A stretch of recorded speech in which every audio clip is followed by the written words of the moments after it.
moderne, la lithothérapie, l'art de soigner les gens, avec des pierres semi-précieuses ou des pierres précieuses.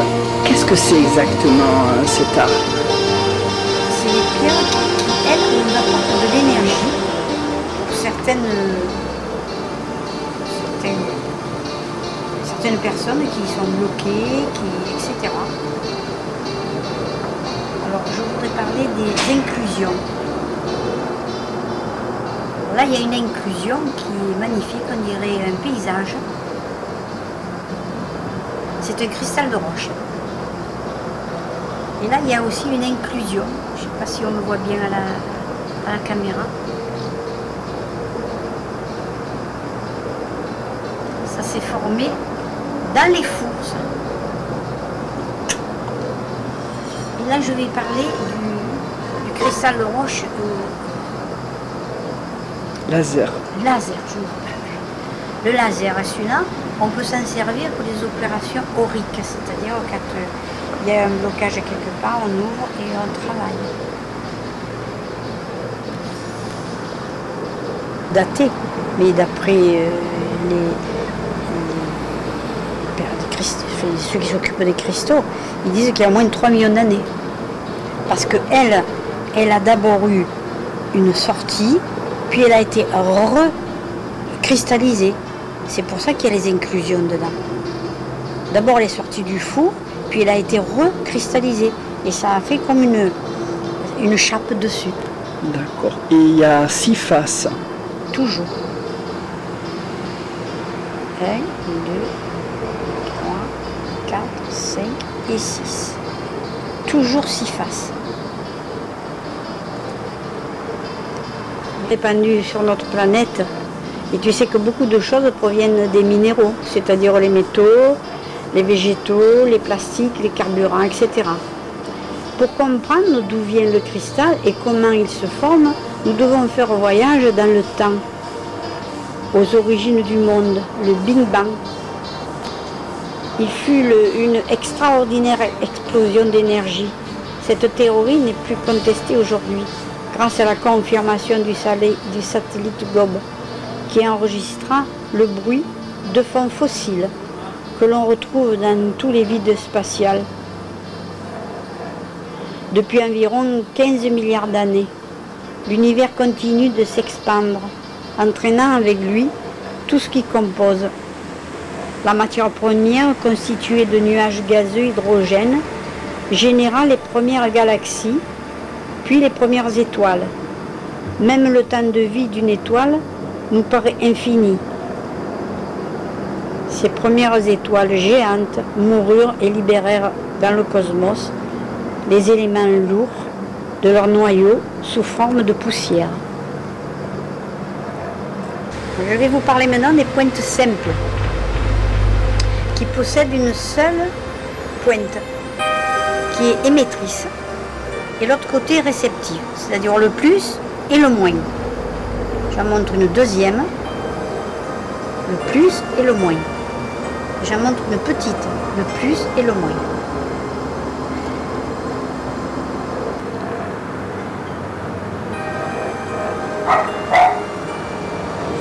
Il y a quelques milliards d'années, dans notre galaxie, une planète voyait le jour par l'attraction de ces poussières d'étoiles. Mais au début, la viscosité et la rotation de la Terre firent descendre en son centre des éléments lourds, essentiellement constitués de nickel, de fer, qui formèrent son noyau. Autour de ce noyau, on trouve le manteau, couche d'environ 2009 à 3000 km d'épaisseur. Imaginons que nous descendons vers le centre de la Terre. Nous ne rencontrons finalement plus rien de solide. Il ne reste qu'une bouillie surchauffée. C'est le magma. Alors continuons le voyage et voyons les énergies des formes. Le macle. Alors le macle,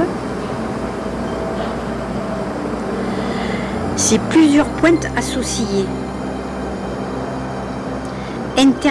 Interpénétration partielle et orientée dans des directions différentes sur un support d'agglomérat sans interpénétration, dont on nomme agrégat.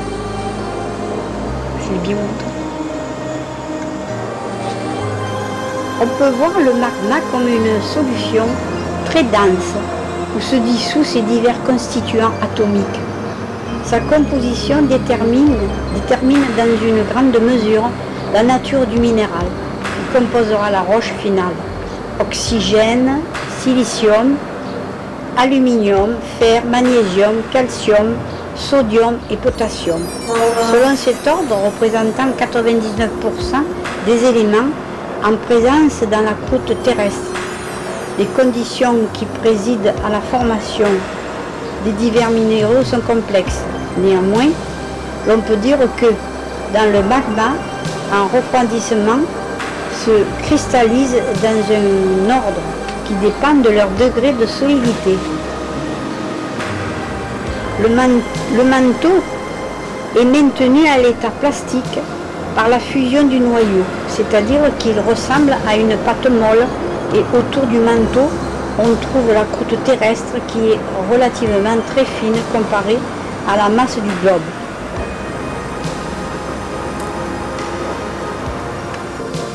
Alors maintenant, je vais parler des biterminés, c'est-à-dire fermés des deux côtés. Biterminés. Et je veux préciser que les biterminés, voilà, c'est un biterminé qui s'est refroidi rapidement, puisqu'il y a il est laiteux. Il s'est refroidi rapidement. Je reviens à celui-là qui n'est pas biterminé, mais qui s'est refroidi avec il a plus mis de temps, puisqu'il est transparent, et lui aurait beaucoup plus de mémoire et d'informations.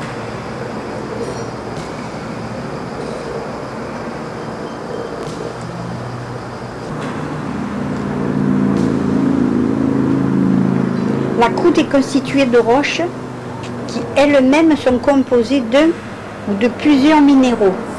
Les roches peuvent être de trois sortes: volcaniques, métamorphiques, sédimentaires. Roches volcaniques, elles sont issues du magma qui est dans un état fluide et remonte dans les fissures de la croûte terrestre. Elles sont de deux types: les roches volcaniques extrusives, qui sont de tous les types de lave volcanique, depuis la pierre ponce très tendre jusqu'au basalte très dur. Les roches sont expulsées lors des éruptions et des refroidissements très rapidement. Les roches volcaniques intrusives qui s'infiltrent dans la couche terrestre mais ne peuvent trouver un chemin jusqu'à la surface et subissent un refroidissement beaucoup plus lent. C'est dans ce type de roche que se forment les cristaux.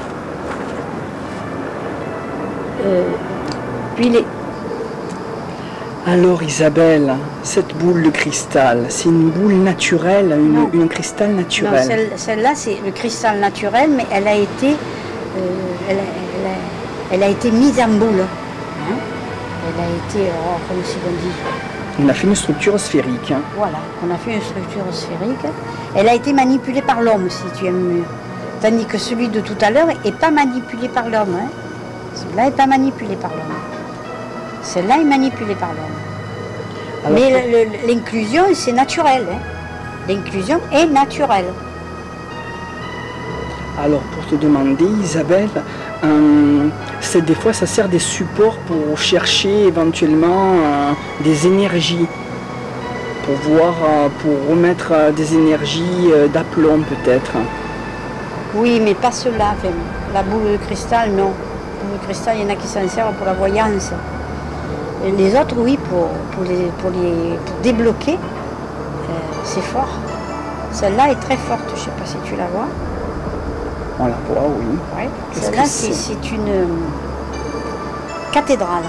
D'ailleurs, on voit bien les petites fenêtres qui montent. C'est une cathédrale. Et elle, s'il y a un blocage de douleur, elle débloque. On appuie dessus et ça se débloque. D'accord.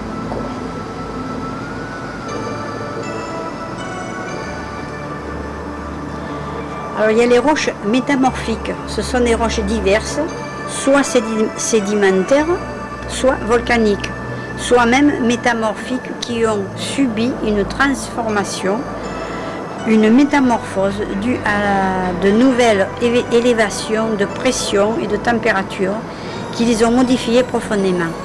Il existe aussi une métamorphose de contact, par exemple une roche volcanique en fusion, en arrivant dans une autre roche constituée, la réchauffe et la recristallise. Les roches sédimentaires, elles proviennent de l'érosion par le vent, la pluie, la mer, et s'accumulent par sédimentation au fond des océans, comme c'est le cas de la craie. Le pourcentage de silice dans les couches internes est extrêmement important et il est associé à du magnésium, à de l'aluminium et à quelques autres constituants. La silice qui provient du manteau est expulsée vers la surface par les fortes pressions en suivant les fissures qui se créent dans la couche terrestre. En remontant, cette silice rencontre de la vapeur d'eau bouillant à plusieurs centaines de degrés. Ainsi se crée la rencontre symbolique du feu et de l'eau qui donne naissance au quartz.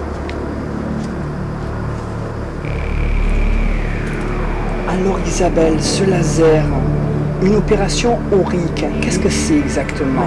Voilà. En restant en contact avec la table, je te prie. Oui, s'il vous plaît. Alors, le cristal laser, c'est comme une aiguille qui permet de, quand il y a une douleur et si on veut aller plus en profondeur, on fait une ouverture aurique, c'est-à-dire le corps aurique qu'on a, puisqu'on a plusieurs corps. On a plusieurs corps. Donc, avec ça, on peut faire une ouverture aurique. Et après, on travaille au milieu. Et puis, on recouvre.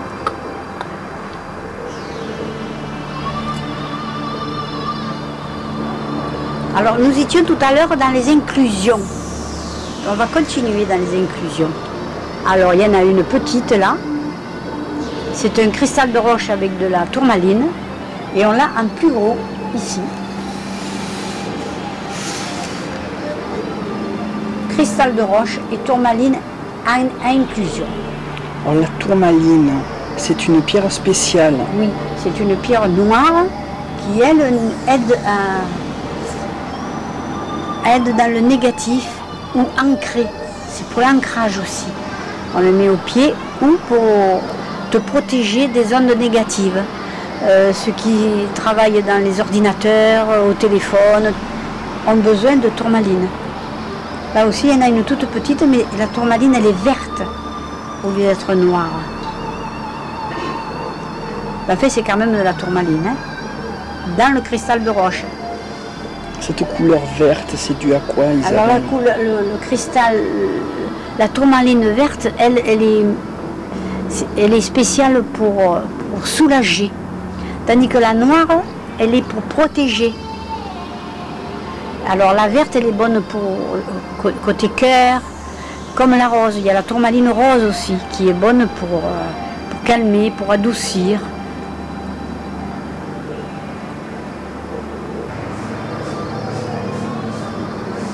Mais il faut la présence d'une bulle de gaz qui crée une cavité dans le silice pâteuse pour que les cristaux puissent pousser séparément. En fait, il a été prouvé que sans la présence de vapeur d'eau ou d'oxyde de carbone, les cristaux ne pourraient même pas se former. Les minéraux comme le quartz ou le feldspar peuvent difficilement se constituer en fusion sèche, c'est-à-dire en l'absence de ces additifs gazeux. Un atome de silice se compose avec 2 atomes d'oxygène, de l'eau et libère l'hydrogène, formant ainsi le dioxyde de silice, qui est toujours pâteux à ce moment-là. La cavité de cette bulle de gaz, ainsi que la veine de silice, est appelée pegmatite. On peut trouver toutes sortes de minéraux cristallisés ou des métaux combinés avec la silice dans ces pegmatites, car la vapeur d'eau minéralisante, il dépose différents sels minéraux dont elle est chargée. Tout à l'heure, on a parlé des tourmalines à inclusion. D'accord? Ouais.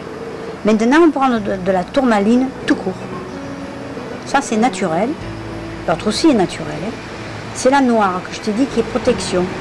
Et voilà la verte qui, elle, est pour les soins. On l'appelle la pierre guérisseuse. Elle. Oui, il y a 3 sortes. Mais eux, ils n'ont pas 6 côtés. La tourmaline n'a pas 6 côtés. Elle n'en a que 3. Je le montre. 1, 2, 3. C'est pareil. Tandis que la verte... 1, 2, c'est pareil. La tourmaline, elle n'est pas terminée. Elle. Les autres sont terminées parce que c'est très rare de trouver une verte terminée. Les noires, c'est beaucoup plus facile. D'ailleurs, comme ça, je n'ai jamais pu retrouver. Celle-là, pour moi, elle est très importante.